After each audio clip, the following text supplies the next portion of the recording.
अल्हम्दुलिल्लाह रब्बिल आलमीन। अल्हम्दुलिल्लाह कमा हुवा अहलो। अस्सलातु वस्सलामु अला सय्यदिल मुरसलीन व खातमिन नबिय्यीन अबिल क़ासिम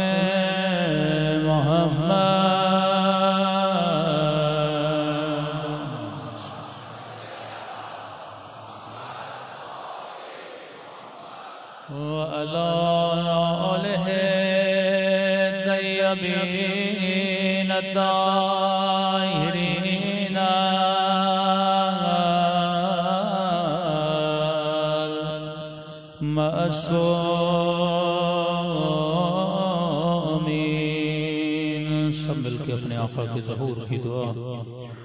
अल्लाहुम्मा कुल्ले वलीका हुज्जत इब्ने हसन सलवातुका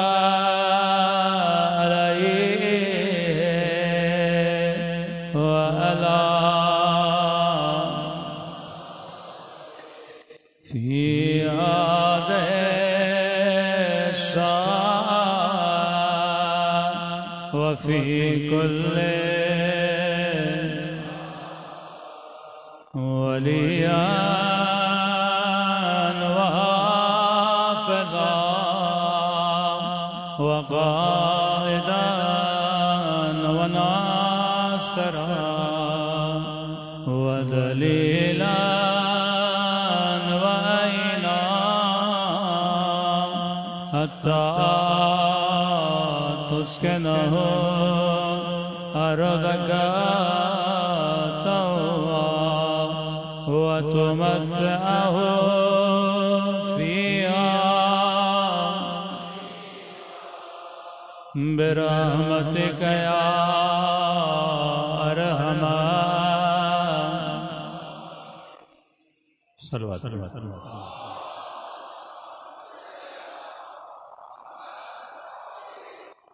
बिस्मिल्लाहिर्रहमानिर्रहीम। रब्बि इश्रह ली सदरी व यस्सिर ली अमरी वहलुल उक़दतम मिन लिसानी यफ़क़हू क़ौली।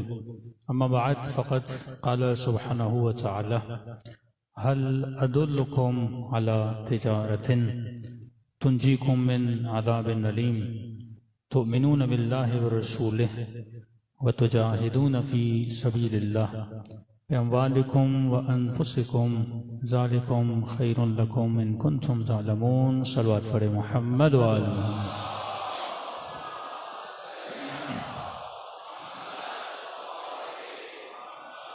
दुआ करते हैं कि परवरदिगार आलम हम सब की इबादतों को अपनी बारगाह में कबूल फरमाए और जिस मकसदे ज़िंदगी और हयात की खातिर ये मजालिस रखी जाती हैं, खुदा उन मकासद में भी हम सबको कामयाबी नसीब फरमा दें।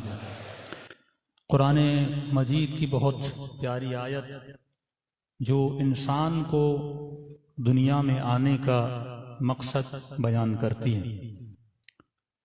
तरबियत इंसान के उन्वान से गुफ्तगू हो रही है कि हमारी तरबियत कौन करेगा, हमारा मुरब्बी कौन है। अगर वालिदैन भी नाअहल बन जाएं, मुआशरा भी फासिक बन जाए, तो ये बच्चा जो दुनिया में पैदा होता है इसकी सही तरबियत कौन करेगा। ये तो शुक्र इमाम हुसैन है, ये तो एहसान करबला है कि अगर ये 10 दिन शीयत से निकाल दिए जाएं तो जवानों में कुछ बचता ही नहीं है।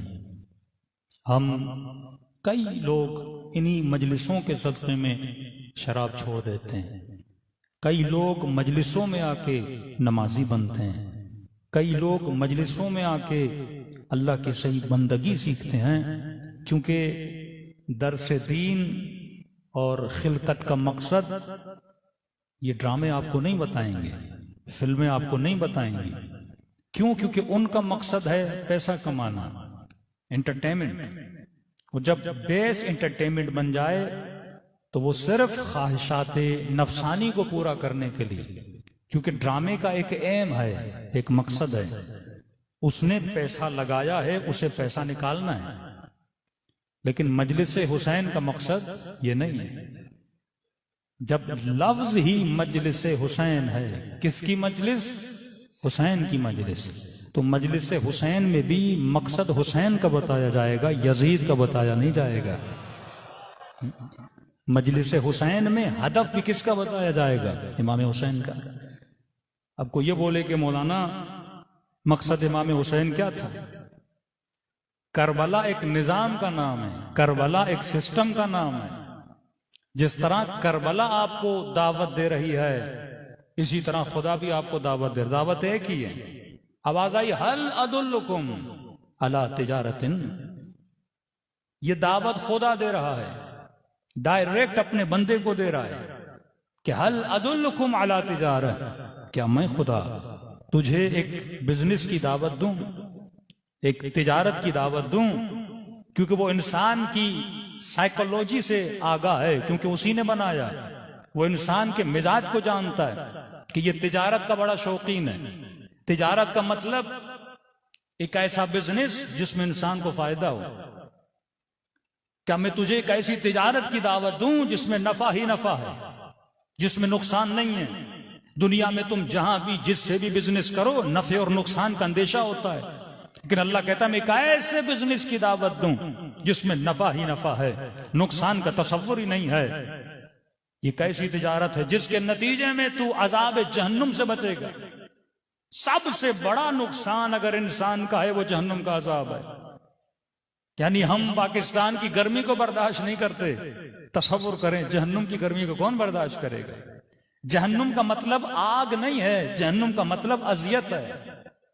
कई लोग से पूछते हैं ना, जिंदगी मौलाना जिंदगी जहन्नुम बन गई, क्या मतलब जहन्नुम बन गई? मतलब सुकून खत्म हो गया है। बंदे के पास घर है, दौलत है, औलाद है, औलाद ना फरमान बन जाए, का जिंदगी जहन्नुम बन गई। एक इज्जतदार बंदा, और खुदा न खास्ता उसकी बेटी भाग जाए, उसको एसी में सोना अच्छा लगेगा? इस साल हम यूके में थे, एक रिटायर्ड फौज का, वहां पे 90s में कह रहे थे मौलाना, हम वहां गए।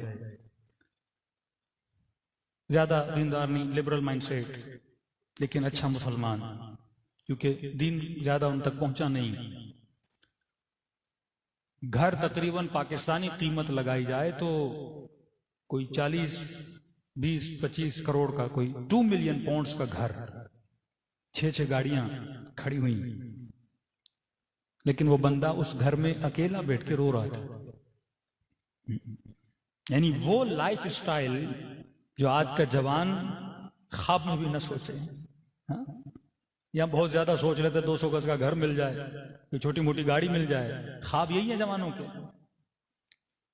उतना बड़ा घर, 6 गाड़ियां खड़ी हुई, रो क्यों रहा था? क्योंकि अल्लाह ने एक ही औलाद दी, एक ही बेटी अल्लाह ने दी। अब इस पे तुम्हें आखिरी मजालिस में पढ़ूंगा कि जो लोग वेस्टर्न वर्ल्ड जाने के शौकीन हैं, अमेरिका और कनाडा और यूरोप जाने के शौकीन हैं, तो अहादीस की रोशनी में आपको पता चलेगा कि हम तिजारत करने से अल्लाह रोकता नहीं है। रसूल खुदा भी जाते थे तिजारत करके, लेकिन वापस मदीने में आते थे। बच्चे भेजो पढ़ने के लिए, लेकिन वापस यहां मंगवाओ। बेटा ये बोले कि बाबा बस वहीं सेटल हो जाता हूं, तो नस्लें तबाह हो जाती हैं। अहादीस की रोशनी में बताऊंगा। बेटी बाप को छोड़ के चली गई। अब इसका माइंडसेट तो पाकिस्तानी था ना। यहां के वालिदैन अपने बच्चों से बहुत प्यार करते हैं, लेकिन वहां की नस्लें जब पैदा होती हैं उनकी वो अपने वालिदैन से अट्रैक्शन नहीं होती जो यहां है। यहां जो खिदमत बच्चा अपने बाप की करता है वो तसव्वुर ही नहीं है। वहां अगर वालिद बाप को बोलता है बेटा एक हफ्ता गुजर गया मैंने तुझे नहीं देखा, वो बोलते बाबा इतने इमोशनल होने की जरूरत नहीं। सेम ये बोलते हैं आप एशीन इतने इमोशनल क्यों होते हैं? क्योंकि इमोशन की कोई माना ही नहीं है। बाप मर रहा है और फोन की जाती है भाई आपका बाप मर रहा है, कहता है मैं मीटिंग में बिजी हूं, दफन कर दो, वक्त मिलेगा तो आऊंगा। ये रिलेशन है मां बाप का। इतने बड़े घर में बैठ के रो रहा था। वाकया उसका जाती है, बयान करना यहां जरूरी नहीं है, लेकिन उसके ये जुमले हैं कि मौलाना अगर मैं पाकिस्तान में होता, अब जाहिर है फौजी था, बड़ी पोस्ट पे पाकिस्तान में रह चुका था, का जो उस लड़के ने किया है अगर मैं पाकिस्तान में होता उसके खानदान का एक फर्द भी बाकी नहीं रहता। लेकिन इस मुल्क में बेगैरत होके बैठा हुआ कुछ कर नहीं पा रहा। क्यों? क्योंकि इंसान को शुरू से जब आपकी सिलेक्शन गलत हो जाएगी, जब आप अपनी जिंदगी का मकसद मालो दौलत और लग्जरी लाइफ स्टाइल बना दोगे, उतने बड़े घर में रहते हुए भी इंसान क्या हो जाता है, अदम सुकून की जिंदगी जी रहा होता है। वो कहता है बस मुझे मेरी औलाद वापस मिल जाए, मैं दुनिया की दौलत देने के लिए तैयार हूं। तो जहन्नुम इस चीज का नाम नहीं है कि आपको मसलन किसी ऐसी जगह पे रखा जाए बहुत गर्म रूम हो, नहीं। ये जन्नत और जहन्नुम आपके अंदर है। अगर अंदर में सुकून है तो ये तेरी जन्नत है। अगर अंदर में अदम सुकून है, बड़े से बड़े 5 स्टार होटल में भी रहो तुम्हारे वजूद में सुकून नहीं रहेगा। ये कैफियत का नाम है। अला बिज़िक्रिल्लाह तत्मइन्नुल कुलूब, अल्लाह की याद से क्या मुतमईन होते हैं? दिल मुतमईन होते हैं। क्यों ये चीजें समझ में नहीं आती कि सैयदा ज़ैनब दरबार यजीद में फरमाती हैं कि मा रअयतु इल्ला जमीला, ज़ैनब ने हुस्न के अलावा कुछ भी नहीं देखा।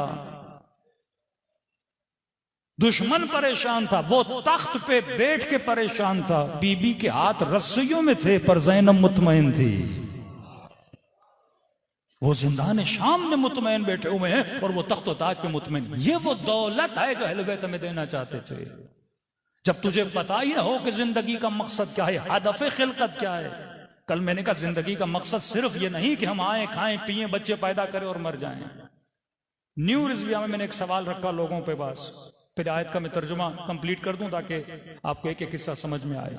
हल अदुल्लुकुम अला तिजारत, क्या मैं खुदा तुझे एक बिजनेस की तरफ दावत दूं जिसमें नफा ही नफा है। तुंजीकुम मिन अज़ाबिन अलीम, इस बिजनेस के नतीजे में तू अजीम और अलीम अजाब से बच जाएगा। ऐ खुदा मैं तेरे साथ बिजनेस करूं तो कैसे करूं?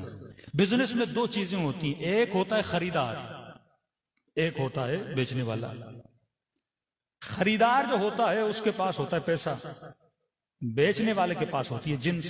2 ही चीज, मामला दोनों चीजों से होता है। मैं गाड़ी बेच रहा हूं, आपके पास पैसा, मेरे पास गाड़ी।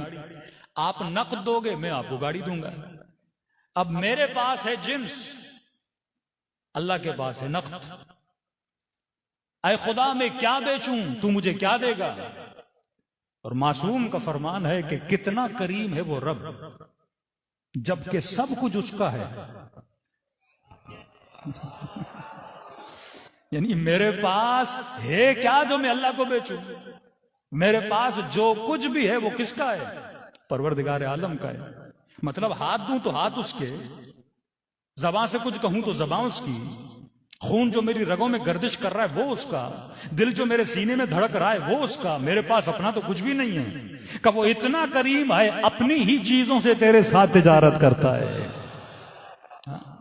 तभी करबला में ये फलसफा आपको समझ में आता है। एक अंग्रेज खातून कहती है जब मैंने करबला पढ़ी तो मुझे समझ में नहीं आई। मैंने कहा वो कैसे? कहा माँ तो पूरी रात जागती है बच्चा बच जाए, माँ तो कहती है मैं मर जाऊं बच्चा बच जाए, माँ रोती है मेरे बच्चे को शफा मिल जाए, खुदा मुझे बीमार करना है मुझे बीमार कर दे। का करबला की माओ की मुझे समझ नहीं आती। का वो कैसे? का ये कैसी माएं थी जिनको यकीन था कि बच्चा जाएगा वापस नहीं आएगा, और खुद बच्चे को कह रही है दूध नहीं बख्शूंगी अगर जाओगे नहीं। सबसे बड़ा वाकया जनाब उम्मे हबीबी फरमा का है ना कि 14 साल का बच्चा, बदन पे जरा भी नहीं आती, खुशी खुशी अपने बच्चों को भेज रही हैं। और जब शहादत होके लाशें खेमों में आती हैं तो सजदे भी कर रही है, खुदा तेरा शुक्र है। मैंने कहा तूने फलसफा नहीं समझा, क्योंकि वो जानती हैं ये बच्चे उनके नहीं हैं, अल्लाह की अमानत है। जब आप ये समझ लो, यकीन कर लो कि मेरे पास जो कुछ भी है वो अमानत परवरदिगार आलम है, फिर इंसान देने में घबराता नहीं है। मैं कंजूस क्यों बनता हूं? जब ये तसव्वुर बना देता हूं ये माल मेरा है, ये बच्चा मेरा है, ये कपड़े मेरे हैं, ये घर मेरा है, ये जमीन मेरी है, जब मैं कहता हूं ये मेरा है, लिहाजा अल्लाह को नहीं देता, क्योंकि तो अल्लाह ये मेरा है, तेरा तो नहीं है।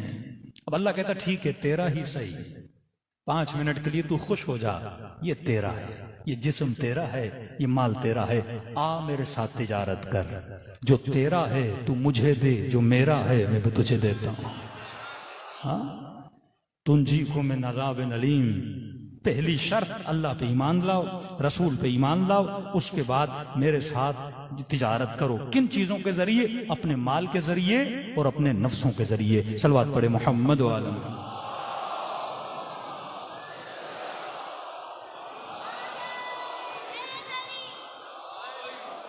बारे दीगर सलवात पढ़े मोहम्मद व आलम।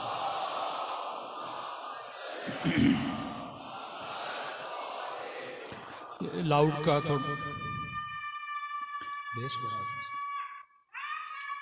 यार ये थोड़ा बेस बढ़ा दें आवाज का। सलवात पढ़े मोहम्मद व आलम।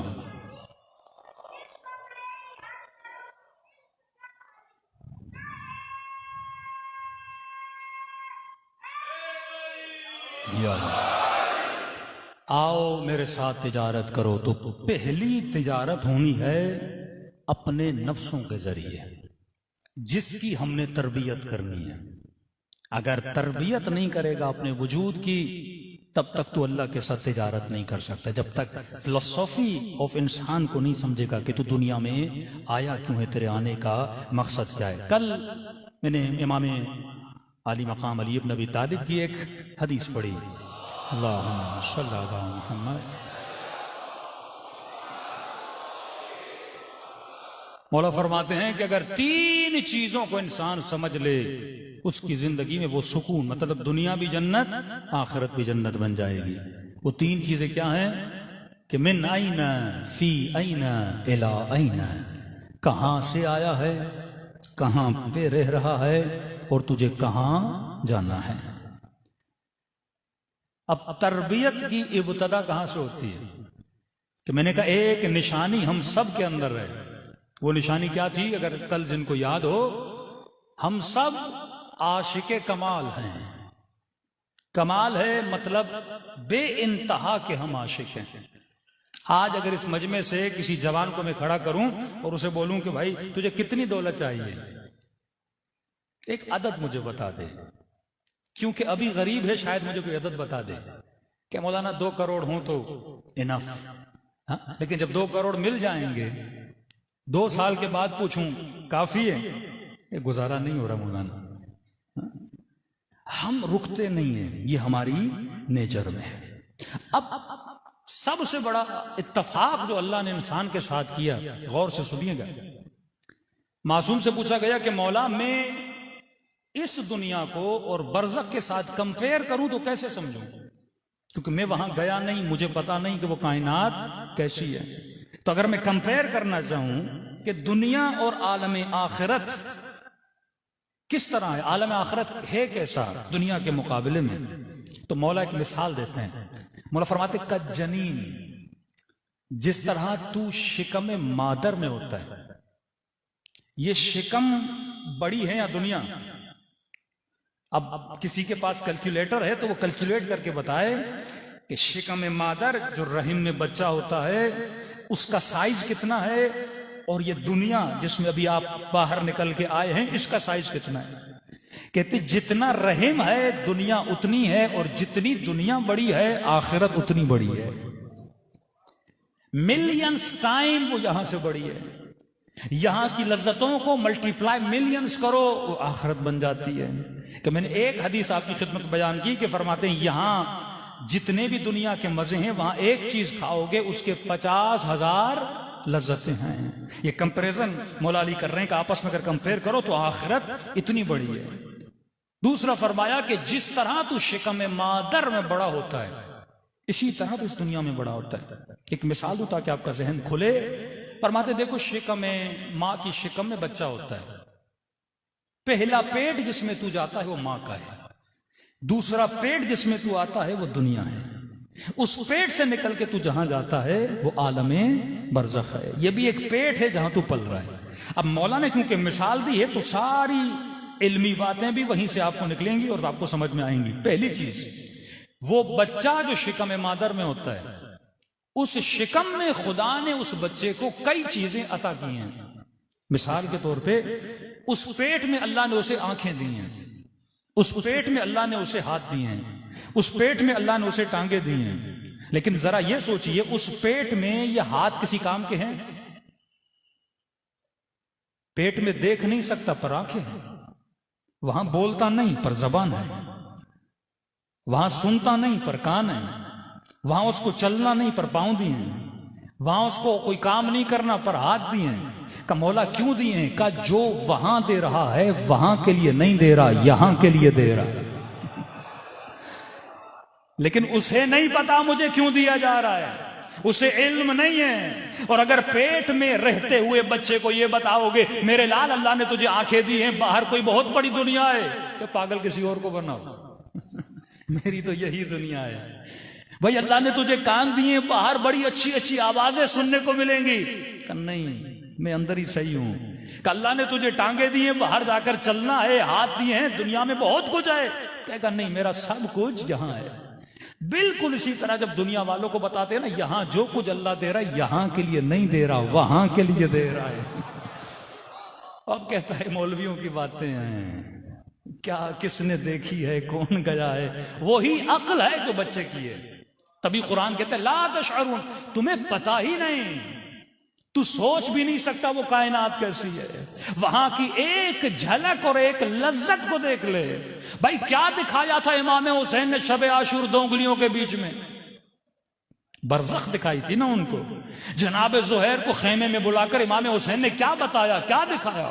ज़ुहैर ने जब देख लिया, अपना बाग, अपनी दौलत, अपनी मिल्कियत सब कुछ दे दी।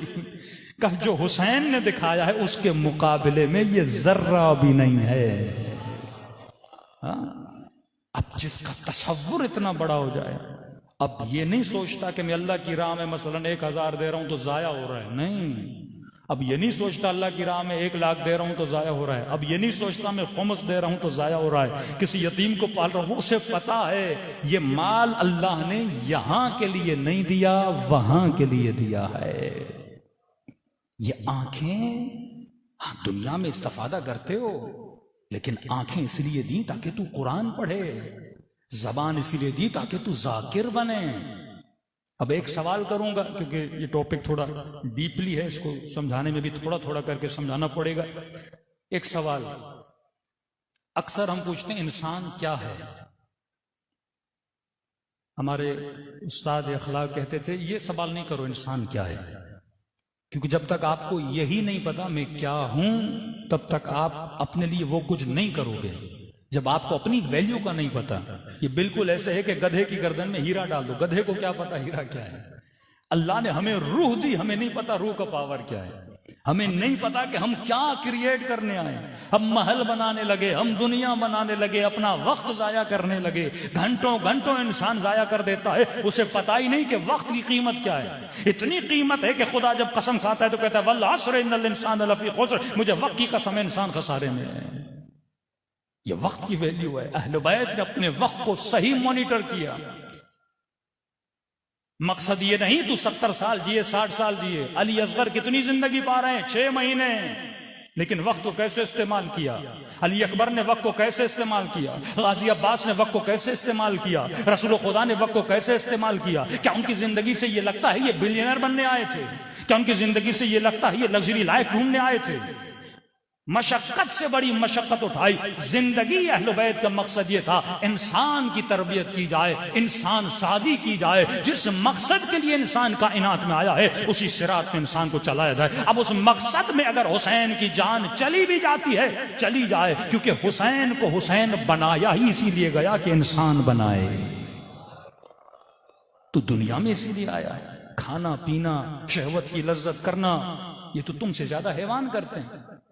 तुम्हारी शहवत से ज्यादा घोड़े की शहवत है, तुझसे ज्यादा भैंस खाती है।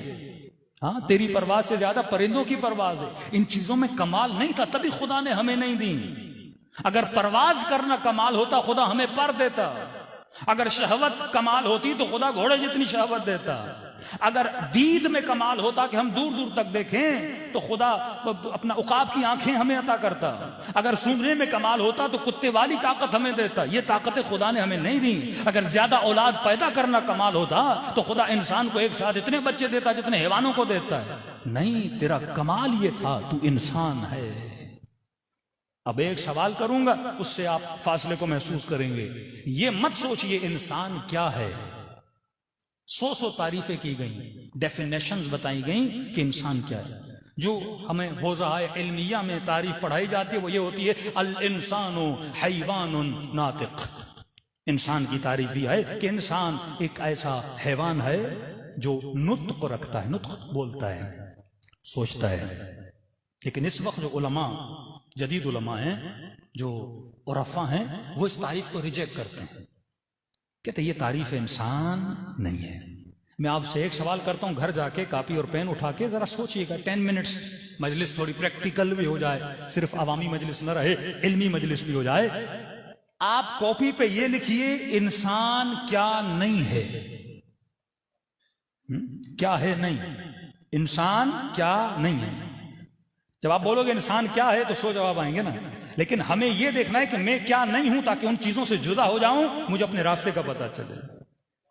कभी कभी मैं खुद को गधा समझने लगता हूं, कभी कभी मैं खुद को घोड़ा समझने लगता हूं। वही ख्वाहिशें पूरी करता हूं जो गधों की, घोड़ों की और हैवानात की हैं। लेकिन यह डिफाइन करो कि इंसान क्या नहीं है। यजीद क्यों बना? क्योंकि उसे पता नहीं था इंसान क्या नहीं है। दुश्मन अहले बैत क्यों बने? उन्हें पता ही नहीं था कि इंसान क्या नहीं है। अब इंसान क्या नहीं है, आप जुदा करते जाएं। इंसान दरख्त है?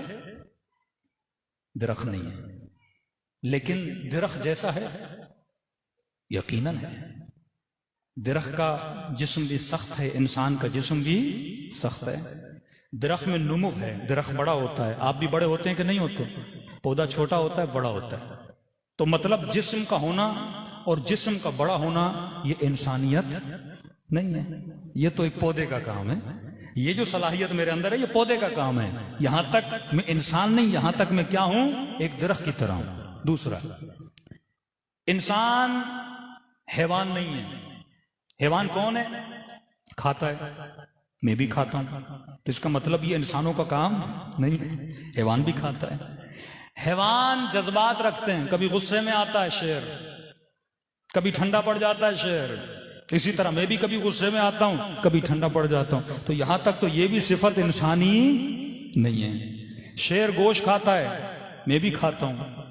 बकरी सब्जी खाती है, मैं भी खाता हूं। मतलब यहां तक क्या बकरी हूं या दरिंदा हूं, क्योंकि मैं गोश्त भी खाता हूं, मैं सब्जी भी खाता हूं। तो यहां तक तो इंसानी काम मैंने नहीं किए। हैवानों में भी मेलाप होता है, शादियां होती हैं। शेर की शेरनी के साथ, गधे की अपनी गधी के साथ। हाँ, जितने हैवानात हैं वो भी आपस में शादियां करते हैं। शादी आप भी करते हो। अब कोई ये बोले मैं शादी करता हूं क्योंकि मैं इंसान हूं, नहीं भाई, ये तो हैवान भी करता है। तो यहां तक तुम क्या हो? हैवान हो। ये काम तो इंसानी काम नहीं है, ये तो हैवान करता है। आप ये बोलो मैं अच्छे अच्छे खानों के पीछे होता हूं, वो तो हैवान भी अपने लिए अच्छे अच्छे खाने ढूंढते हैं। नहीं, आप बोलो मौलाना क्योंकि मैं इंसान हूं अपने बच्चों का ख्याल करता हूं, वो तो हैवानात भी करते हैं, अपने बच्चे तुमसे ज्यादा करते हैं वो ख्याल। आप ये बोलो मौलाना हम एक झुरमट में रहते हैं, हैवानात अकेले रहते हैं। लेकिन नहीं, जंगलों में चले जाओ, कई हाथी देख लो। हाथी बड़े फैमिली, यानी फैमिली प्लानिंग वाले लोग हैं। शायद इंसानों में भी इतना सिले रहमी ना हो जितना हाथियों में। हाथी जब एक मरे हुए हाथी को देखता है वहां बैठ के रोता है, उसकी हड्डियों को देखता है, उसकी आंखों से आंसू आते हैं। हाथी की जब कोई हाथनी मर जाती है तो वो उस पर बैठ के सोग मनाता है कि मेरी बीवी मर गई। तो अगर तू भी अपनी बीवी पे रोए तो ये तो हाथी वाला काम है। अगर तू भी अपनी फैमिली की केयर करे, अपने बच्चों को पाले, बड़ा करे, स्कूल भेजे, माँ ये बोले मैं अपने बच्चे के डायपर चेंज करती हूं, तो यहां तक तो तू हैवान है। तो वो भी, एक कौवा भी अपने बच्चे को खाना देता है, एक उकाब भी पूरा दिन तलाश करके अपने बच्चों में लुकमा डालता है। अगर तू ये बोले नहीं मौलाना हम प्लानिंग करते हैं, प्लानिंग तो चूंटियां भी करती हैं, यहां तक भी तू चूंटी है, वो भी प्लानिंग करती हैं, उनकी पूरी प्लानिंग अगर तुम देखोगे वो घर बनाते हैं, बिल्डिंग्स बनाते हैं, प्लानिंग करते हैं। नहीं मौलाना हम बोलते हैं, हैवान बोलता नहीं, बोलता तो तोता भी है, यहां तक तो तू तोता है। अगर तुम्हारे अंदर बोलने की ताकत है, खाना पीना, शादी करना, बच्चों का ख्याल रखना, फैमिली का ख्याल रखना, अपना दिफा। नहीं मौलाना हम अपने वतन से मोहब्बत करते हैं, ये तो हैवान भी करते हैं। शेर अपने जंगल की हिफाजत करता है, कई हैवान जो अपनी मिट्टी की हिफाजत करते हैं, कई हैवान नहीं मौलाना हम अपना दिफा करते हैं, हैवान भी अपना दिफा करता है। कोई दूसरा हैवान उसके जंगल में आ जाए वो दिफा करता है। मौलाना हमारे अंदर गैरत है, गैरत तो मुर्गे में भी है। गैरत का रखना ये कोई कमाल थोड़ी है, जिसमें नहीं है वो हैवान से बदतर है। जिसे अपनी बीवी पे गैरत नहीं आ रही वो हैवान से बदतर है। जिस खातून में हया नहीं वो हैवान से बदतर है, क्योंकि हैवान में भी गैरत है। मासूम मिसालें देते हैं, 3 चीजें कव्वे से सीखो, रिज़्क़ कमाना, सुबह सवेरे निकलना कव्वे से सीखो, रात शाम जल्दी आना कव्वे से सीखो, जिमा करना, शहवत का इख्तियार करना, इज़्दिवाजी ताल्लुक कायम करना कव्वे से सीखो। उन्होंने क्या बताया अंग्रेजों ने कि हम हैवान से बदतर हैं, कव्वे वाला भी हया हमारे वजूद में नहीं है। का गैरत सीखनी, मासूम का कलाम है, गैरत सीखनी है, मुर्गे से सीखो। अंग्रेज मुर्गे से गया गुजरा है ना। तो मौलाना हम लिबरल हैं। अब वो ये सिफाते हसन को सिफाते रजीला बनाने को शैतान से सीखे। इस्लाम में गैरत और हसद, हसद सिफत रजीला बुरी सिफत है, गैरत सिफत हसना अच्छी सिफत है। अब वो कहते हैं गैरत का मतलब है जेलसी, गैरत का मतलब है हसद। अगर उसकी बीवी को कोई देखता है तो उसको गैरत तो आती है ना बाय नेचर, जब मुर्गे को आती है तो इंसान को क्यों नहीं आएगी? तो उसको बोलता नहीं डोंट बी जेलस, जेलस नहीं हो जाओ, ये तुम्हारे अंदर हसद है। बीवी किसी से बात कर रही है, हसद नहीं करो, उसे करने दो, कोई बात नहीं। यानी हसन सिफत को रजीला बना देते हैं। क्यों? वो मुआशरे हैवानी बन जाते हैं। मौलाना गाड़ियां उनके पास है, लग्जरी लाइफ उनके पास है, अच्छे रोड उनके पास है, भाई सारी चीजें ये तो हैवान वाली चीजें है ना। एक चिड़िया भी अपने लिए घोंसला बनाती है, तुमने घर बनाया, कोई कमाल कर दिया। एक शेर भी अपनी हिफाजत के लिए लड़ता है 10 शेरों से। नहीं मौलाना हम इंसान है, सुबह से शाम तक हम मेहनत करते हैं। कभी देखो शेर अपने शिकार के लिए कितनी मेहनत करता है, कभी देखो चिड़िया अपने दाने के लिए कितनी मेहनत करती है, कभी देखो ये गधा बेचारा एक घास मिलने के लिए कितना वजन उठाता है, तुम भी मेहनत नहीं करते। तो यहां तक जो कुछ तुमने किया वो तो सारा हैवानी था। अब मुझे बताओ इंसान क्या है? यहां तक तो सब कुछ हैवान था, खाना पीना, बच्चे, घूमना फिरना, सब कुछ हैवान था। पैसे जमा करता हूं, हैवान भी अपने लिए जखीरा अंदोजी करता है। चींटियां भी अपने लिए, चींटी को जहां चावल का दाना मिले ना जमा करती जाती। अच्छा उसकी कोई लिमिट नहीं है, ये नहीं कि मेरा घर भर गया, उसे जहां मिलेगा वो लेकर जाएगी। वही सिफत जो इंसान में है। अभी कितने साल जिंदा रहोगे? का मौलाना मैक्सिमम 70 साल। चलो महीने का खर्चा कितना है? बहुत ज्यादा खा लो 5 लाख, मल्टीप्लाई करो 60 से, 5 करोड़ चाहिए ना। नहीं मौलाना बच्चों के लिए भी रखना है। चलो बच्चा कितना जिएगा? 60 साल। बहुत अपनी पूरी फैमिली का भी लगा दे, लेकिन इंसान का पेट भरता नहीं, उससे ज्यादा उसी चींटी की तरह जमा करता जाता है। तो यहां तक तू क्या है? हैवान है। किसी ने कहा मौलाना एक सिफत है। अब ये सोचिए, अगर आपके अंदर जवाब नहीं आ रहा, इसका मतलब पूरे मजमे को नहीं पता इंसान क्या है। हमने यही तारीफ की, इंसान बोलता है। हमने ये कहा इंसान बच्चे पैदा करता है। हमने ये कहा इंसान में ये सारी सिफात जो मैं बता रहा हूं सिफात हैवानी है, सिफात इंसानी नहीं है। यहां तक हम हैवान हैं। एक सिफत जो हमें हैवान से जुदा करती है,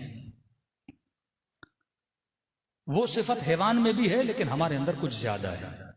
कौन सी सिफत? सिफत तरबियत। शेर दरिंदा है, इंसान जब उस शेर को तरबियत देता है तो शेर अपनी दरिंदगी को छोड़ देता है।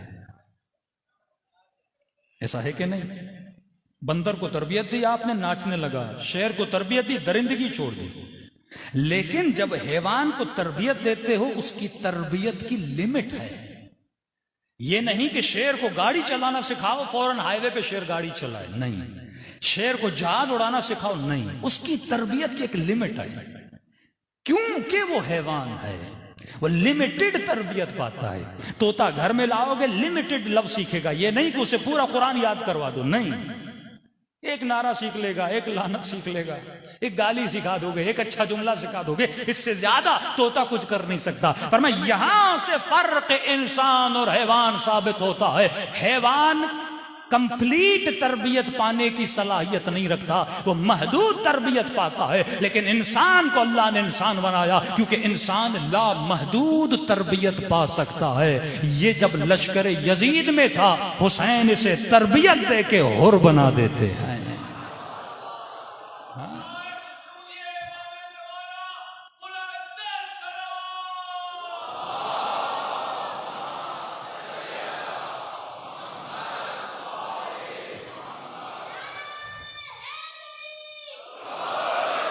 मैंने पूरा जोर लगाया आपको इस मकाम पे लाऊं, क्योंकि बड़ा मुश्किल होता है इन मफाहिम को सही तरीके से समझाना। तू इंसान है तरबियत की वजह से, ये जो कुव्वत तेरे पास है, अनलिमिटेड तरबियत, सीखने का अनलिमिटेड पावर।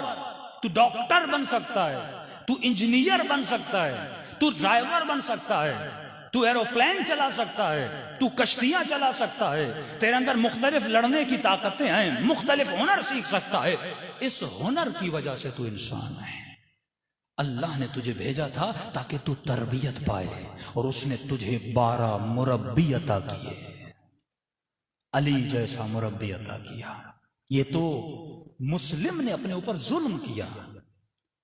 वल्लाह अगर रसूल खुदा के बताए हुए प्लान पे मुसलमान चलते, आज पूरी कायनात में इस्लाम का नारा बुलंद होता, अलम इस्लाम बुलंद होता, उन नेमतों में आप माला माल होते। हदीस के जुमले हैं, जब इमाम जमाना का ज़हूर होगा, फरमाते एक खातून को कूफे में उसके पूरे बदन पे सोना पहनाया जाए, और वो कूफे से चले, शहर शहर से गुजरती जाए, कोई भी बंदा न उस औरत को देखेगा न उसके बदन से सोना उतारेगा। फरमाते हैं सोना लेकर, जवाहिर लेकर, मालो दौलत लेकर लोग गलियों में घूमेंगे। है कोई ज़कात लेने वाला? है कोई खैरात लेने वाला? कोई नहीं होगा खैरात लेने वाला। ऐसा निजाम इमाम ज़माना लाकर खड़ा कर देंगे। ये निजाम कब नाफिज होना था? जब रसूल खुदा दुनिया से गए। फरमाया अना मदीनतुल इल्म व अलीयुन बाबुहा। अगर तुझे तरबियत लेनी है, या रसूल से लेनी है या अली से लेनी है। जो खुद तरबियत याफ्ता नहीं है वो तेरी तरबियत क्या करेगा? जिसके अंदर खुद अखलाक नहीं है वो तुझे अखलाक क्या सिखाएगा? फरमाया मैं खुल्क़ अज़ीम पे फाइज हूं, और हू बहु या अली लहमु का लहमी जिस्मु का जिस्मी रूह का रूही नूर का नूरी। बस फर्क यह है कि नहू ला नबी अबादी, मेरे बाद कोई नबी नहीं है, लेकिन इस उम्मत की अगर तरबियत करनी है किसने? अली इब्न अबी तालिब ने। सबसे बड़ा जुल्म यह हुआ कि लोगों ने अली को हुकूमत नहीं दी। अगर मौला को हुकूमत देते, कि मौला फरमाते एक जमाना आएगा लोग इस पानी से रोशनी बनाएंगे, जो आसमान के रास्ते, जमीन के आसमान के रास्ते जाना। इतना इल्म अली इब्न अबी तालिब के पास। ये मैथमेटिक के ये जितने भी छठे इमाम के आप शागिर्द तो देखें, हर इल्म अहले बैत अलैहिस्सलातु वस्सलाम के पास था, क्योंकि परवरदिगार आलम ने दिया था। अगर उम्मत अहले बैत को हुकूमत पे आने देती, आज आपके बच्चे सुकून से जिंदगी जीते, आज हम नेमतों में माला माल होते। लेकिन वो दिन दूर नहीं कि खुदा इमाम ज़माना को भेजेगा। हाँ, और जो उसका इंतजार करते हैं इंशाअल्लाह उस निजाम में शरीक होंगे, वो दर्जात मिलेंगे। रसूल खुदा की हदीस है, फरमाते हैं आखिरी जमाने में मेरे आखिरी बेटे का जो सही इंतजार करेंगे। एक है इंतजार, एक है सही इंतजार, एक है नमाज, एक है सही नमाज, एक है मजलिस, एक है सही मजलिस। सही मजलिस का मतलब क्या है? एक मर्तबा आदमी घर से उठा सीधा मजलिस में आ गया। तकद्दुस मजलिस नहीं है ये। अपनी नौकरी के, जॉब के इंटरव्यू के लिए जाते हो, ऐसे ही चले जाते हो? नहीं, पहले कंघी बंदा करता है, अच्छे कपड़े बंदा पहनता है, तैयार होके। क्यों? क्योंकि लालच है, जॉब मिलेगी।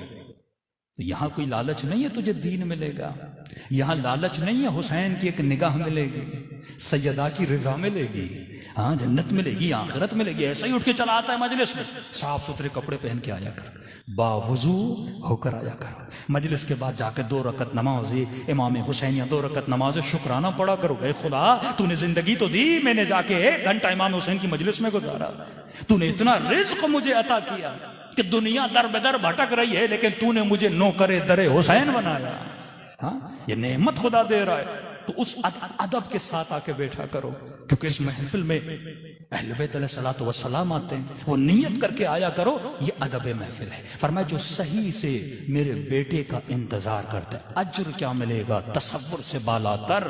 किसी ने कहा मौलाना ऐ काश हम रसूल खुदा के जमाने में होते, वो दर्जात हासिल करते जो उस जमाने के असहाब ने हासिल किए। रसूल ने कहा हम करीम हैं, हम किसी को महरूम नहीं करते। अगर तू 1400 साल के बाद पैदा हुआ इसमें तेरा कसूर क्या है? मैं करीम हूं, मैं नेमत से महरूम नहीं करता। फरमाए जो सही तरीके से मेरे बेटे का इंतजार करते हैं, खुदा उन्हें असहाबे बद्र शुहदाए उहुद का सवाब अता करेगा।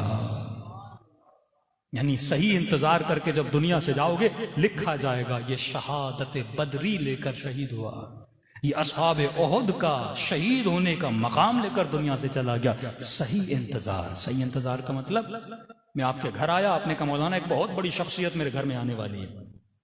अच्छा, बहुत अजीम शख्सियत हमारे घर में आने वाली। मैंने कहा जरा घर तो दिखाइए। मैं आपके घर में आया, क्या देखा? कमरा मेला। दूसरे कमरे में देखा बिल्ली की निजासत। वही अच्छा साहब कोई बहुत अजीम शख्सियत आ रही, खाने वाने का बंदोबस्त तो किया होगा। आपके किचन में आया, मेले बर्तन कुछ भी नहीं।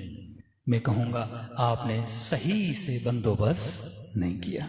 एक तरफ बोलते हो अजीम शख्सियत आने वाली है, दूसरी तरफ ये आलम तुमने किया हुआ है। इमाम ज़माना फरमाते हैं आए मोमिन, हम तुम्हारे घरों में आते हैं लेकिन क्योंकि तुम्हारे घरों में निजासतें हैं हम दाखिल नहीं होते। किसी ने कहा मौला किन घरों में आते हैं? ये झोपड़ियों वाले घरों में, ये ईंटों वाले घरों में? फरमाया नहीं, हम इन घरों में नहीं आते। हमारा घर है मोमिन का दिल, हम इस दिल में जीते हैं। अगर आज इमाम नजर नहीं आ रहे तो क्या दिल में तो होने चाहिए ना। और जिस कल्ब में इमाम ज़माना चला जाए वो जिस्म कभी गुनाह नहीं करता, कभी खता नहीं करता, कभी अल्लाह की नाफरमानी नहीं करता। पर मैं अगर तुम्हारे दिल में निजासत है, उस दिल में कभी फर्जंद ज़हरा आ नहीं सकता।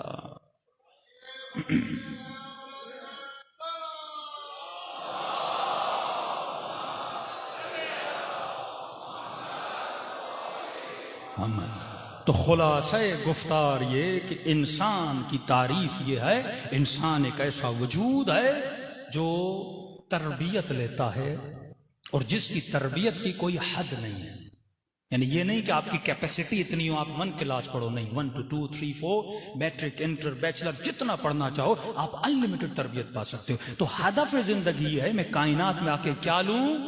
तरबियत लूं, ना कि खाना लूं, ना कि अपना वक्त सिर्फ घूमने फिरने पे लगा दूं। वो भी करो लेकिन लिमिटेड, जितनी जिस्म की जरूरत है। जिस्म को ज्यादा किसी चीज की जरूरत नहीं है। अगर नराकी फरमाते हैं ये पेट तो किसी भी खाने से भर जाएगा।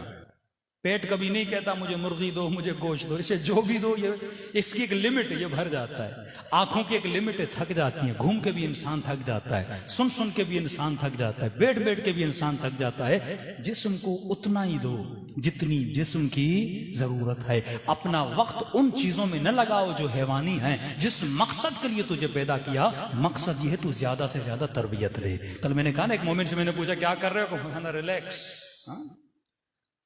शिया रिलैक्स नहीं होता। उसने ये समझा मुझे जिंदगी का मकसद में पैसे आ गए, सुकून से बैठा हुआ है। भाई ये तो तुम गधे का काम करके बैठे हुए हो। वो गधा भी भूखा होता है फिर बाहर निकल जाता है। अब उसको वही चारा मिलता रहे, गधा कहेगा मैं फिर मेहनत क्यों करूं, गधा बैठा रहता है। ये तो गधे की तरह बैठे हुए। इंसान तरबियत लेता है। मतलब क्या? उतलुबुल इल्मा मिनल महदे इलल लहद। इल्म हासिल कर। तू डेली कितना पढ़ता है, कितनी किताबें पढ़ता है, डेली कितना इल्म अहले बैत ले रहा है? जिस चीज की वजह से तू पैदा हुआ, आखिरत में दर्जा बंदी इसलिए नहीं होगी फला ऑफिसर था, फला करोड़पति था, फला गरीब था, नहीं। वहां इल्म के हिसाब से जिसकी अक्ल जितनी ज्यादा उसका दर्जा उतना बुलंद। अगर मौला अली अली हैं किस बुनियाद पे? इल्म की बुनियाद पे। अगर आप ये बोलते हो अली तमाम तरमा सिवाय रसूल खुदा अंबिया से अफजल है, किस बुनियाद पे? रिश्तेदारी की बुनियाद पे, क्योंकि रसूल खुदा के दामाद हैं, इस बुनियाद पे नहीं। क्योंकि अली का इल्म आदम से लेकर खातम तक जितने अंबिया है उनसे ज्यादा था। बस अली अगर किसी के गुलाम हैं तो मुस्तफा के गुलाम हैं। क्योंकि अली ने इल्म कहां से लिया? लुआब रिसालत से लिया। रसूल के पास तमाम तरंबिया से ज्यादा इल्म था, तभी फरमाया मन कुन्तु मौलाहु फहाज़ा अलीयुन मौला, जिसका मैं मौला उसका अली मौला। क्योंकि जो कुछ रसूल के पास इल्म था वो कुछ किसको दिया? अली को दिया। और जो कुछ मौला अली को था वो इमाम हसन हुसैन और आखिर तक सबको इल्म दिया। तो इल्म की बुनियाद पर अल्लाह ने दर्जा दिया सैयदतुन निसाइल आलमीन। क्यों बनी? क्योंकि सैयदा के पास इल्म था, रिसालत के घर में पली थी। सलमान क्यों बना? ईमान के 10वें दर्जे पर क्यों आया? क्योंकि सलमान के पास क्या था? इल्म था। आज क्यों आप अंग्रेजों के पीछे घूमते फिरते हो? नॉलेज आ गया ना उनके पास, इल्म आ गया ना उनके पास, टेक्नोलॉजी आ गई ना उनके पास। तो जहां इंसान इल्म देखता है वहां क्या हो जाता है? झुक जाता है। तो अगर अली वाले हो तो आशिके इल्म बनो, आशिके माल न बनो। माल जरूरत है पर इल्म तुम्हारे रूह का एहतियाज है। इल्म होगा तो इंसान कहलाओगे, तहजीब होगी तो इंसान कहलाओगे, मुहज्जब बनोगे तो इंसान कहलाओगे। तो कौमें अगर तरक्की करती है इल्म से। कौन सा इल्म? हर इल्म नहीं, इल्म नाफिअ। मैंने शायद पहली मजलिस में कहा था, दुनिया को तबाह किसने किया? जाहिलों ने। यह भी एक अलमिया है, आलिमों ने। इंसानों का सबसे ज्यादा अगर किसी ने नुकसान किया, किसने किया? जाहिलों ने, आलिमों ने। भाई ये गाली है, ये मुकस्सिर है, शिया को शिया से कौन लड़ा रहा है? जिसे 4 जुमले मिंबर पे बोलने आते हैं वही तो लड़ाता है ना। वो बेचारा जो मजमे में खड़ा है, मातमी है, आजादार है, ये कैसे लड़ाएगा? ये तो उसी को कॉपी करता है जो उसने सुना है ना। मौला हुसैन के कत्ल का फतवा जाहिल ने दिया था या आलिम ने? काजी शुरे ने। शियों की गर्दनें काटने का फतवा कौन देते हैं? ये मस्जिदों में बेचारे रोज नमाज पढ़ने वाले, ये ट्रक ड्राइवर, ये रिक्शे चलाने वाले नहीं, मुफ्ती मौलवी जो इल्म पढ़ते हैं। तो इल्म भी कौन सा हासिल करूं? इल्म नाफिअ, जो इल्म तेरे नफ्स की तहजीब करे। यह है गिलास, गिलास में है पानी, पानी इल्म है। गिलास वो ज़र्फ है जिसमें पानी आता है। आवाज आई कद अफ़लह मन ज़क्काहा व कद खाब मन दस्साहा। कामयाब वो है जिसने तज़किया किया। पहले तहजीब नफ्स इख्तियार करो, फिर इसके अंदर इल्म डालो। अगर तू नजिस होगा, ये गिलास नजिस है, इसमें पाक से पाक आब जमजम भी डालो, पानी क्या हो जाएगा? नजिस हो जाएगा। जिस बंदे में तहजीब नहीं, अल्लाह माल देगा, वो माल से क्या करेगा? शराब की बोतल लेगा, अय्याशी करेगा, नशा करेगा। 70% लोग मालदार होते हैं, वो गुनाहों में क्यों पड़ते? क्योंकि उन्हें तहजीब नहीं है कि अल्लाह ने जो दिया है वो क्यों दिया, ये अमानत जो दी क्यों दी। लोगों को नहीं पता अल्लाह मुझे बेटा दे रहा है, बेटी दे रहा है, क्यों दे रहा है, पता ही नहीं है इसको। ये अल्लाह की अमानत है, इसकी तरबियत करनी है। इन्हीं बच्चों में से अकबर बनते हैं, इन्हीं बच्चों में से हज़रत अब्बास की सीरत वाले बच्चे बनते हैं। अगर तू तरबियत नहीं करेगा, ये बच्चा कयामत में बाप का गरेबान पकड़ेगा। बाबा तूने कॉलेज का रास्ता दिखाया, तूने यूनिवर्सिटी का रास्ता दिखाया, लेकिन तूने मुझे सिरात मुस्तकीम का रास्ता नहीं दिखाया। तूने माल कमाना सिखाया, लेकिन ये नहीं बताया अपनी रूह को कैसे बचाना है, आखिरत को कैसे बनाना है, अल्लाह को राजी कैसे करना है। तूने ये तो बताया ऑफिसर को, टीचर को, दोस्त को, दुनिया को राजी कैसे करना है, लेकिन तूने ये नहीं बताया खुदा को राजी कैसे करना है। वो तहजीब का इल्म है, वो इल्म नफ्स है। ये कौन बताएगा? जो मासूम है, जिसने खुद अपनी तहजीब की है, जो हुसैन जैसा इमाम हो, जो ज़ैनुल आबिदीन हो, जो मोहम्मद अनिल मुस्तफ़ा हो।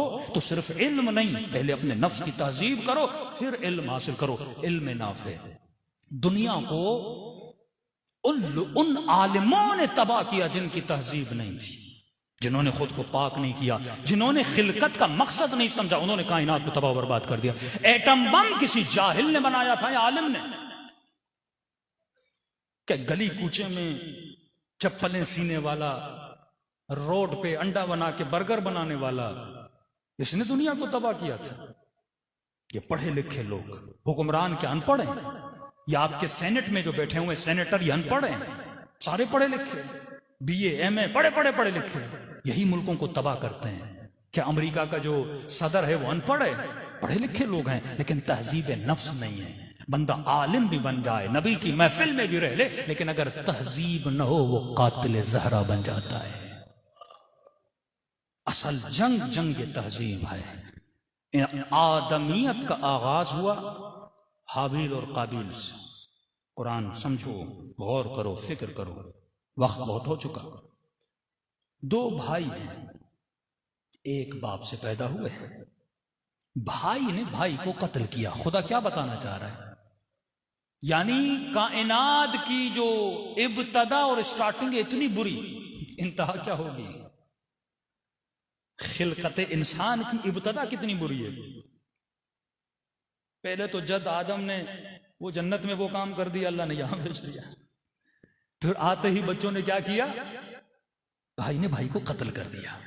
मतलब आते ही हैवानियत पे उतर गए, भूल गए कि हमें वहां से यहां भेजा क्यों गया। अब यहां पे अल्लाह ने सारा फलसफा फरमाया, मुसलमान तासुब न करना, नस्ल परस न बनना कि ये नबी का वो था, वो नबी का वो था, ये नहीं कर सकता। नहीं, अल्लाह कहते हैं नबी के दो बेटे भी हो ना, भाई भाई को कत्ल कर सकता है अगर उसके अंदर तहजीब नफ्स न हो। तासुब इख्तियार न करना। अगर ये तासुब वाली बात होती, खुदा अपने नबी के बेटों के किस्सों को बयान नहीं करते। आज नस्लों को मना करते हैं, मुशाजरात सहाबा न पढ़ना। भाई क्यों न बताना? फलां सहाबी ने फलां सहाबी के साथ, क्यों? कितनी अजीम हस्तियां हैं। कोई नबी के बेटे अजीम नहीं थे? पहला दर्स तुम यही बच्चों को बताओ कि अजीम से अजीम शख्सियत के बेटे भी अगर नफ्स के गुलाम बन जाएं, भाई को कत्ल कर देते हैं। अगर हाबिल और काबिल आपस में दुश्मन बन सकते हैं तो मैं अपने भाई का क्यों नहीं बन सकता? अगर नबी के दो बेटे, एक वाकया नहीं, यूसुफ के भाई हैं, भाई को जाकर उन्होंने फेंक दिया, मारने की नीयत से गए, कुएं में अपने भाई को फेंक दिया। भाई थे, खूनी रिश्ता था, लेकिन हसद की वजह से, क्योंकि अपने नफ्स को पाक नहीं किया था। तो कोई बड़ी बात नहीं, सहाबी को कत्ल करे, कौन सी बड़ी बात है? जब अंबिया के बेटे अपना यह हाल कर सकते हैं, क्योंकि तहजीबे नफ्स नहीं है। तो यही खतरे आपके घर में, मेरे घर में आ सकते हैं। मैं अपने भाई का दुश्मन बन सकता हूं। आपके भाई की बीवी, आपकी बीवी आपस में दुश्मन बन सकती हैं। कजन आपस में दुश्मन बन सकते हैं। मोमिन का गला काट सकता है। यह बईद नहीं है। पंजाब में एक जगह मजलिस हो रही थी, मजलिस में झगड़ा हुआ, मोमिन ने मोमिन को मार दिया, और दोनों कजन थे आपस में। मजलिस हुसैन में वो काम किया जो करबला में यजीद ने काम किया था, मार दिया। आज क्या हमारे एक दूसरे के गरेबानों में हाथ नहीं है? पहले तो बोलते थे वो अहले बैत का दुश्मन, आज हम एक दूसरे को दुश्मन क्यों बोल रहे हैं? क्योंकि तहजीब नफ्स नहीं है। सिर्फ वाहवा करने से, नारा मारने से कुछ नहीं होता। तबर्रा का मतलब यही है कि हर उस बुरी आदत से दूरी इख्तियार करो जिससे हुसैन ने मना किया है, और हर वो सिफत अपने अंदर पैदा करो जो करबला वालों के वजूद में थी। करबला इंसान साजी का मैदान है। अगर मजलिसों में आने के बाद भी हुर न बन सके तो लमान उल हफीज है। यहां के बाद भी अगर हिदायत न मिली, फिर हिदायत के दरवाजे बंद हो जाते हैं। आइए दुआ करें कि परवरदिगार आलम हमें गुनाह की कैद से आजाद करे और ऐसा बनाए जैसा इमाम हुसैन एक हमें तरबियत देना चाहते थे। हमारी सोचें ऐसी बने जैसी करबला वालों की सोचें थी। इतने करीम हैं अहले बैत, करम की इंतहा नहीं। कूफे का रहने वाला एक शख्स कहता, मैं लंबे सफर पे गया, तिजारत की नीयत से जब वापस आया तो मुझे बड़ा नुकसान हो चुका था। कुछ कमा के नहीं लाया, जो कुछ लेकर गया था मैं गवा कर आया। कहता, मेरी एक छोटी बच्ची थी। जाहिर है इंसान जब सफर से वापस आता है, मुस्तहब भी है कि अपने बच्चों के लिए कुछ लाया कर। ये भी तरबियत का एक हिस्सा है। मखसूसन जिनकी बेटियां हैं, बेटे से ज्यादा बेटी की तरबियत बड़ी मुश्किल है, क्योंकि बेटी की जो जिम्मेदारी वो बेटे की नहीं है। ये एक नस्ल बनाती है, इसका काम तरबियत का है। मां अगर उम्मुल बनीन जैसी हो तो बेटे अब्बास जैसे होते हैं। मुस्तहब है बिल अखस बेटियों का ज्यादा ख्याल रखा करें कहता है कुछ बचा ही नहीं तो बेटी के लिए कुछ लाया नहीं। कुछ उसने डिमांड्स भी की थी, बाबा ये लाना वो लाना, भूल गया। वापस आया, घर गया, इत्तफाक से बीवी बेटी सहन में बैठ के इंतजार कर रही थी। ये से दरवाजा खोला, बेटी दौड़ी दौड़ी आई और सीने से लग गई। बाप इतनी दूर से आया, सफर से आया। अब मैं इस सोच में था कि बेटी पूछेगी कि बाबा ये लाए नहीं लाए, मेरे लिए कुछ नहीं लाए थे। अल्लाह करे मुझसे न पूछे, मैं बेटी के सामने शर्मिंदा न हो जाऊं। लेकिन बेटी ने ये नहीं पूछा। पहला सवाल ये किया, बाबा करबला नहीं गए? मैंने बीवी को कहा करबला क्या कह रही है बेटी, छोटी सी बच्ची। का तुझे नहीं पता? का नहीं। का कुछ कमा कर लायो? का नहीं, नुकसान हुआ है, गवा कर आया। कहा पूरे शहर में ऐलान हुआ है, अगर कमा कर नहीं लाए जल्दी करो करबला जाओ। क्यों जाऊं करबला? का शहर में ऐलान हुआ एक बागी है। बागी समझते हो ना, दीन का दुश्मन। का एक बागी है जिसने खलीफे के खिलाफ क़ियाम किया। शहर में ऐलान हुआ है जो भी उसे मारने जाएगा तलवार के वजन के बराबर सोना दिया जाएगा। का मर्द कुछ कमा कर नहीं लाए, जल्दी जाओ। घर में फाके पड़े हुए, खाने के लिए कुछ नहीं। अब जाहिर है भूख तो हर इंसान को, इसे क्या पता। का फौरन घोड़े पे सवार हुआ और कहता मैं रवाना हुआ। पूछते पूछते सभी लोग जा रहे थे, पहुंचा करबला।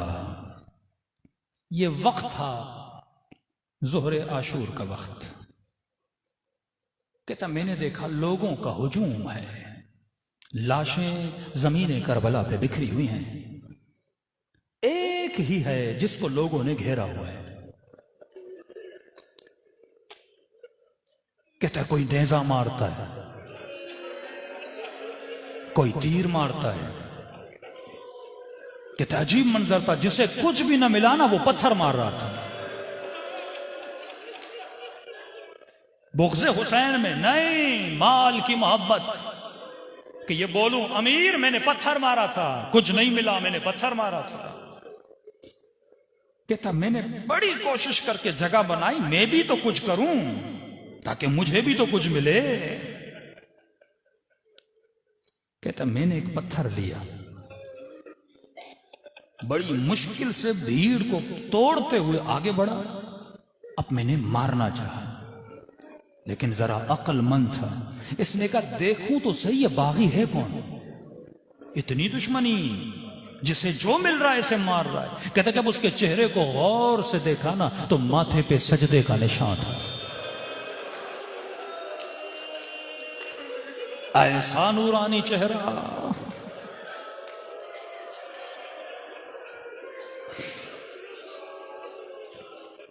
कहता मेरा हाथ रुक गया, कहीं ऐसा तो ना हो मैं गलती कर दूं, क्योंकि मैं हाकिम को भी जानता था, उसके मिजाज को भी जानता था। कहता मैंने थोड़ा आगे बढ़ा और मैंने कहा अस्सलामु अलैकुम अय्युहा शेखुल कबीर। कहता अगर सलाम का जवाब दिया तो समझ जाऊंगा मुसलमान है, नहीं तो पता चलेगा मुसलमान नहीं। माथे पे सजदे का निशान, चेहरा नूरानी। मैंने कहा मेरा सलाम हो तुझ पर शेख अल कबीर, मतलब ए बूढ़े, ए बुजुर्ग, तुझ पे मेरा सलाम हो। का इतना कहना था, उसने सर बुलंद किया, मुझे देखा, मेरा नाम लिया, कहा तू कौन है जिसने आज मुझे सलाम किया है।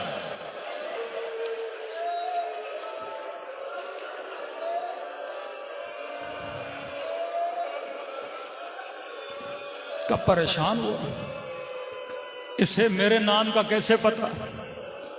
मैंने ताज्जुब में कहा क्यों, मुसलमान को सलाम नहीं कर सकता? का कर सकता है, पर आज के दिन किसी ने मुझे सलाम के लायक नहीं समझा। मेरे चौथे इमाम फरमाते मेरा बाबा तरस गया था कोई सलाम करे मेरे बाबा। मजलूमियत मदीने से शुरू हुई थी कि सैयदा फरमाते या अली मैंने सुना है लोग तुझे सलाम नहीं करते। फरमाया नबी की बेटी तू सलाम की बात करती हो, अली सलाम करता है, मेरे सलाम का कोई जवाब नहीं देता।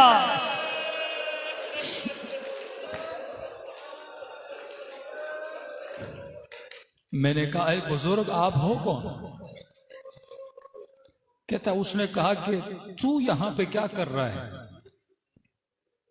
मैंने कहा क्या मतलब मैं यहां पे क्या कर रहा हूं?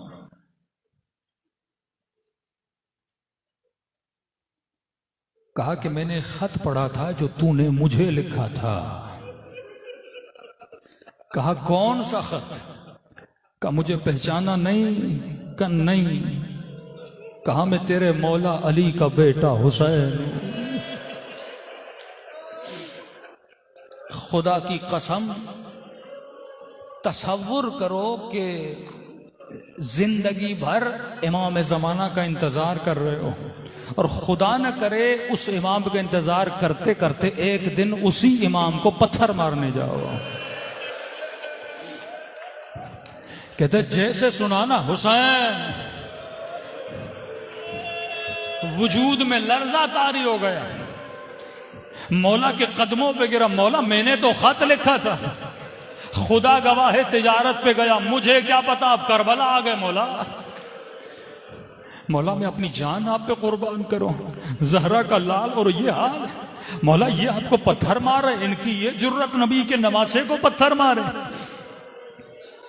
उसी वक्त इस जवान ने करवट बदली, तलवार उठाई और लश्कर यजीद पे हमला करना चाहा। हुसैन ने से रोक लिया। का तेरा नाम शुहदा में नहीं है, तुझे इज़्न जिहाद नहीं दूंगा। का मौला फिर मैं करूं तो क्या करूं? नजरों से देखूं मेरे इमाम को मारा जा रहा है। का तेरी ड्यूटी ये है तू कूफे चला जा, वहां जाकर इंतजार करना। मुझे नहीं पता हुसैन ने क्यों भेजा, शायद इसलिए भेजा हो कूफे चले जाओ, अभी मेरी बहनों को चादर की जरूरत पड़ेगी।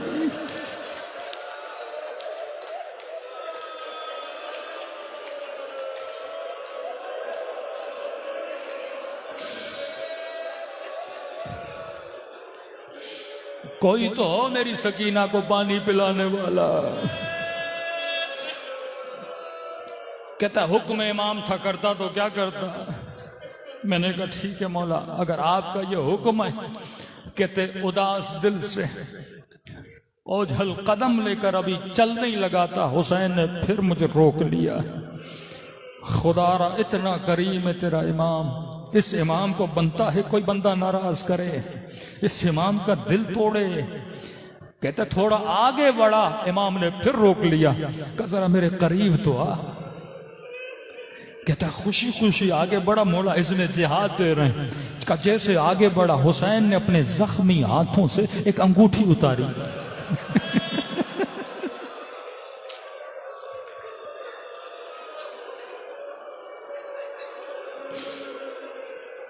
मैंने जितनी करबला पड़ी, हुसैन की उंगलियों में 2 ही अंगूठियां थी।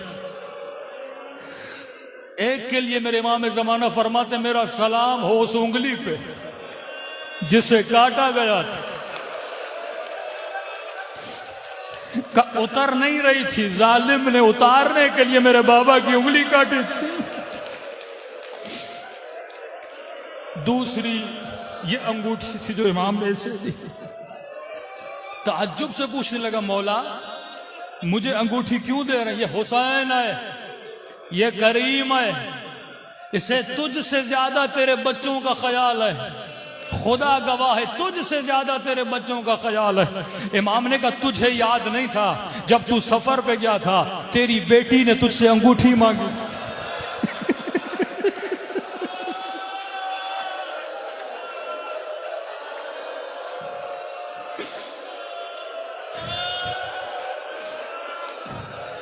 का बेटियों का दिल नहीं तोड़ा करते, बेटियां अपने बाबा से बड़ा प्यार करती हैं। का जब घर जाओ ये अंगूठी अपनी बेटी को देना, बस उसे इतना कहना जिसे तू मारने गया था वो बागी नहीं था, वो नमाजी था। खुदा गवाह इतने करीम इमाम का कौन दिल तोड़ सकता है? तभी इमाम ज़माना फरमाते हैं मोमिन हुसैन का दिल न तोड़ा करो, बहुत दिल टूटा है मेरे मौला हुसैन। दिलों को करबला लेकर चले, आंखों में आंसू हैं, कबूलियत दुआ की घड़ी है। अस्सलाम अलल हुसैन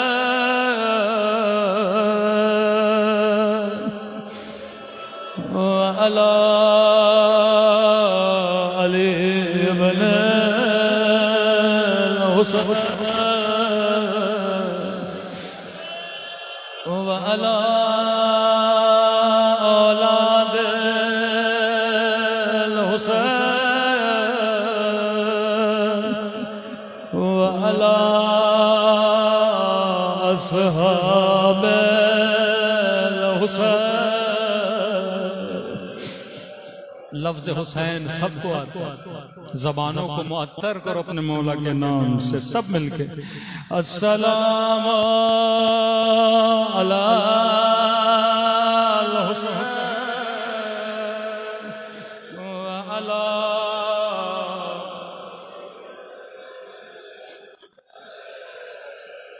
व अला औलाद हुसैन व अला अस्हाब। बुलंद आवाज से अस्सलाम अला हुसैन व अला अली इब्न व अला औलाद हुसैन व अला अस्हाब। मेरा सलाम हो सकीना की यतीम पे,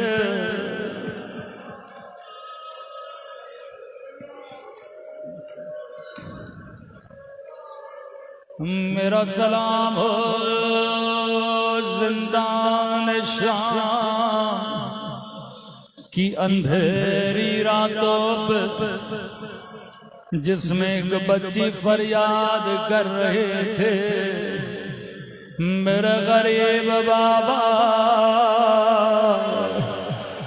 मेरे 3 दिन के प्यास बाबा, बाबा मैं आपके सीने पे सोने की आदी हूँ, बाबा मुझे जिंदान में नींद नहीं आती।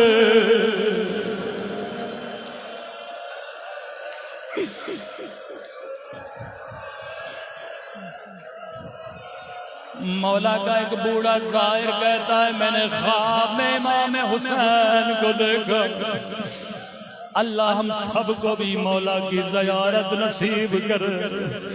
कहता है मौलाना मैं बड़ा बीमार था, इमाम मेरे ख्वाब में कहने लगा है मेरे बूढ़े अज़ादार, जब भी परेशान हो खुदा को मेरी सकीना का वास्ता दिया करो। अल्लाह ये वास्ता कभी रद्द नहीं करता।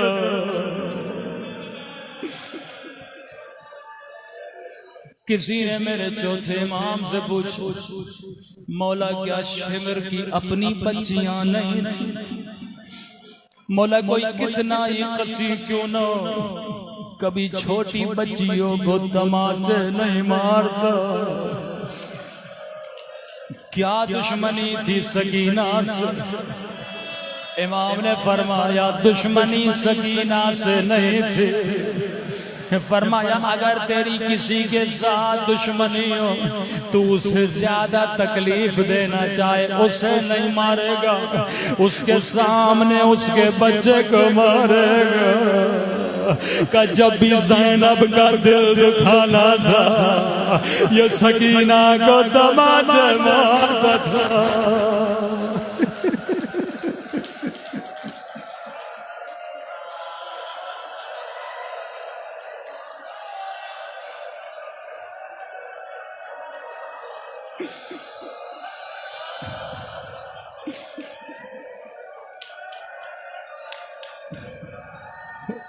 जब भी मुझे तकलीफ देनी थी मेरी नन्ही सी बहन को मारता था।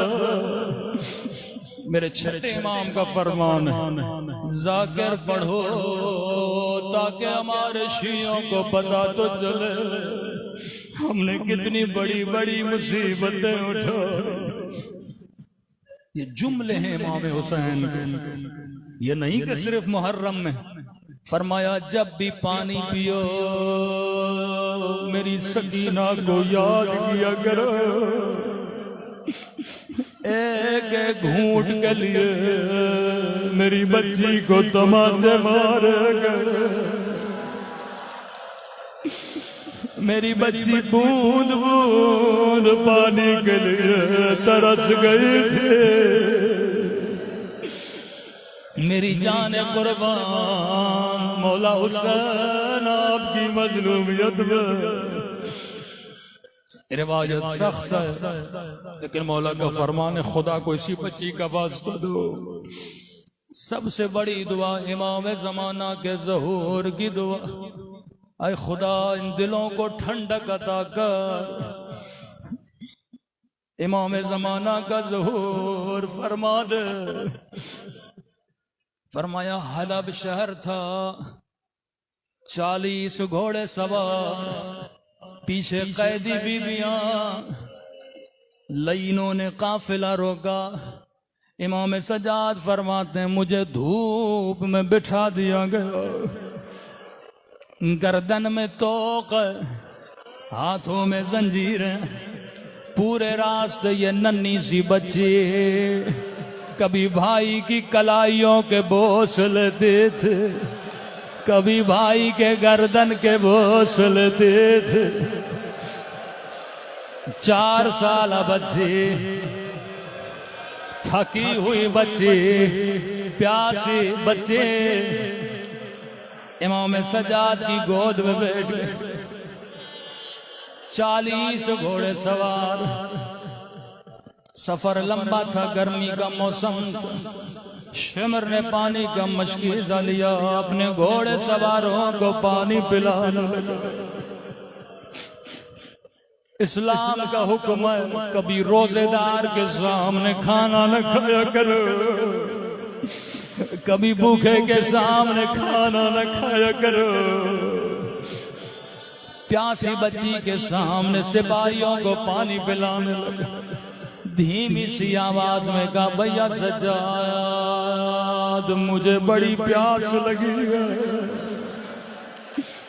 छोटी बच्ची ऐसे क्या पता दुश्मन क्या होता है। का सकीना पानी नहीं है, का भैया सज्जाद अगर इजाजत दो मैं इससे जाके थोड़ा पानी ले लो।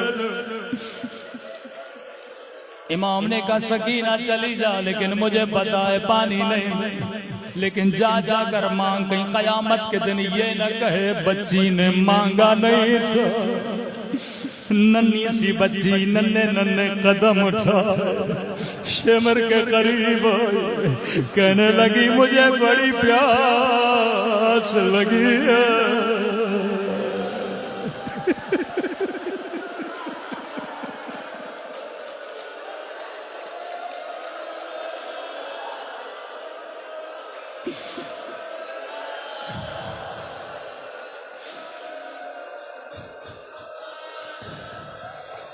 लेकिन ये शिमर था,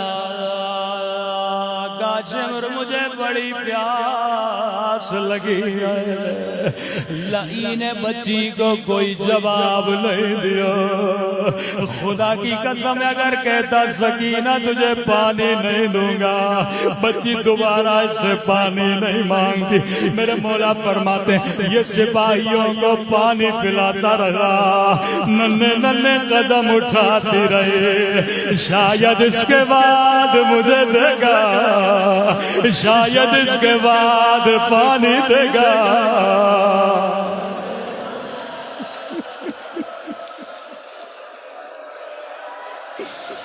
मैं कुर्बान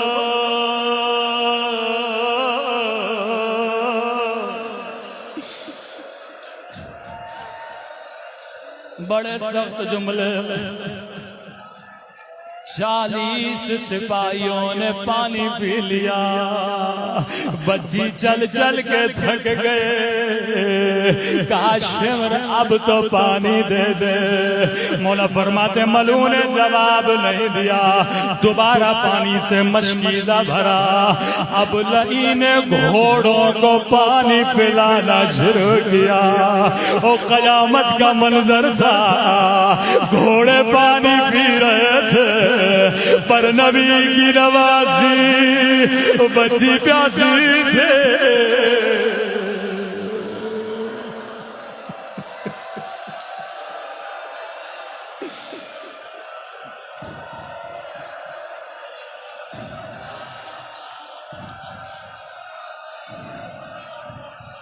सैयदो मुझे माफ करना, इमाम ज़माना अगर मजलिस में मौजूद है मुझे माफ करिएगा।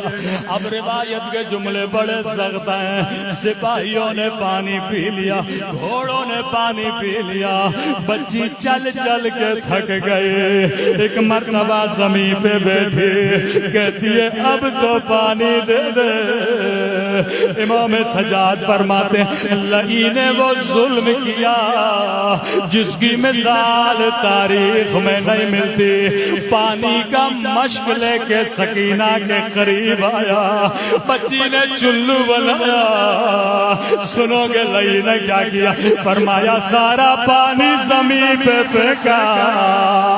बच्ची ने खुद को जमीन पे फेंका, रोके कहने लगी ओ मेरे गरीब बाबा, ओ मेरे 3 दिन के प्यास बाबा, ओ मेरे गरीब वतन बाबा, ओ बाबा शिमर ने मुझे तमाचे मारे।